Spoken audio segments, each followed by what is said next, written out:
Hello, welcome back to the channel. Today, we're diving straight into a step-by-step guide on how to use UPBASE for coordinating NGO operations. Now, the first thing you'll want to do is create a project. Navigate to the Projects tab in UPBASE and click the Create New Project button.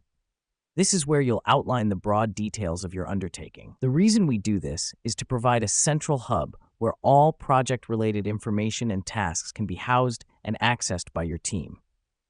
Once your project is created, it's time to add your team members. You can do this by clicking on the Team tab and entering their email addresses. This helps us because it allows everyone involved to have visibility and input into the project, fostering a collaborative environment. Now that we've done that, we move on to setting tasks. This can be done in the Tasks tab.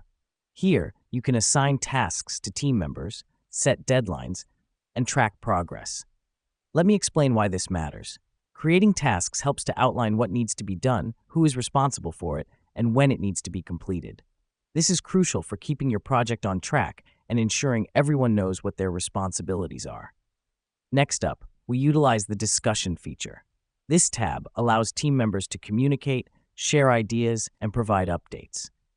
Here's what's happening behind the scenes. This feature essentially eliminates the need for lengthy email threads, enabling real-time communication and instant feedback.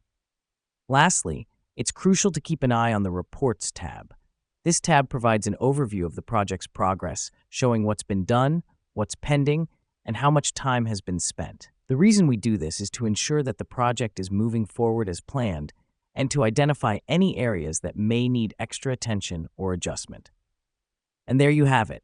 That's the basics of using UPBASE to coordinate your NGO operations. Remember, the key here is to keep everything centralized and transparent to ensure smooth project execution. Thanks for tuning in, and be sure to join us for more useful guides.